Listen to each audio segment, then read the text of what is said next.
Welcome to the Kettle Creek Battlefield near Washington, Georgia. During the Revolutionary War, this was the site of a bloody engagement between British Loyalists and Patriot militia forces that resulted in over 70 casualties. Many of the people fighting that day probably knew each other. This battle illustrates that the Revolutionary War was more than simply a conflict between Britain and America. It was also a violent civil war among colonists who were friends, neighbors, and even family. The events that led up to the battle at Kettle Creek were part of the British Southern Strategy, which was launched in late 1778 on the mistaken belief that Georgia and South Carolina were heavily populated by British sympathizers called Loyalists, who would quickly join the royal troops. The British captured Savannah in December and then Augusta in late January 1779. Anticipating Loyalist strength in the backcountry, Colonel John Boyd raised a regiment of 600 Loyalists in the Carolinas and marched toward Augusta to reinforce the British Army. But Boyd's column met stiff resistance along the way, losing numerous men at a battle at Van Creek near Elberton, Georgia. Following this defeat, Boyd's men marched south and camped on the north side of Kettle Creek, unaware that Patriot forces were nearby. The Patriot militia of 340 men was commanded by Colonel Andrew Pickens of South Carolina, along with Colonel John Dooley and Lieutenant Colonel Elijah Clark of Georgia. On February 14, 1779, hoping to surprise and surround Boyd's camp, Pickens divided his force into 3 units, Clark on the right flank, Dooley on the left flank, and his own command in the center. When advance scouts sent out by Pickens fired upon Loyalists who were busy butchering a cow, however, they lost any element of surprise.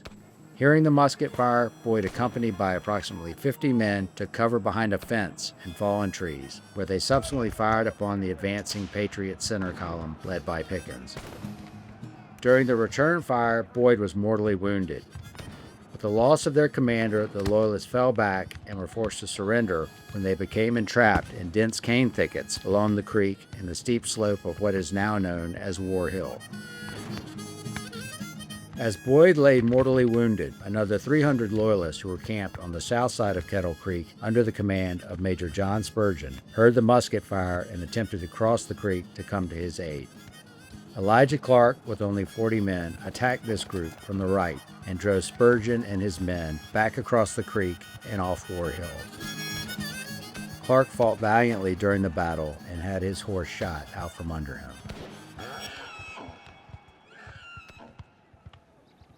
When the smoke cleared, the Patriots had suffered 21 casualties, and the Loyalists lost more than 80 men to injury or death, including Boyd, whose last words were that he was proud to die for his king and country.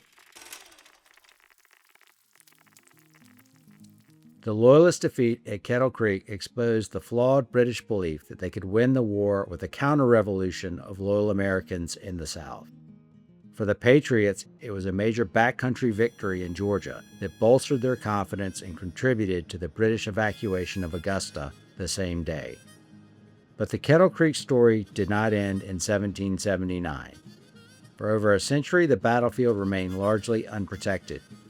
In 1900, the Daughters of the American Revolution acquired a small tract of land, and a federal monument commemorating the battle was erected in 1929. Further improvements began in the 1960s when the site became a county park, and in 2011, the Kettle Creek Battlefield Association, a local nonprofit, was formed.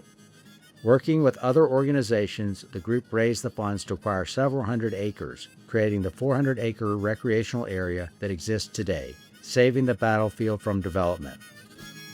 In 2015, the Kettle Creek Battlefield Association employed an ingenious tool. They brought in cadaver dogs to try and locate unknown burials.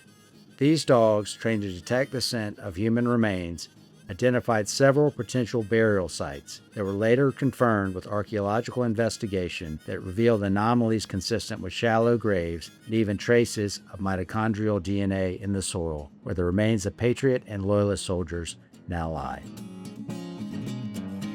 The story of what happened here at Kettle Creek Battlefield almost 250 years ago continues to reveal itself through new science and research.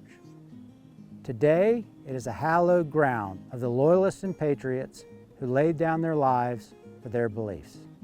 It is also a stark reminder of the bloody fighting that raged across the backcountry of Georgia during the Revolutionary War.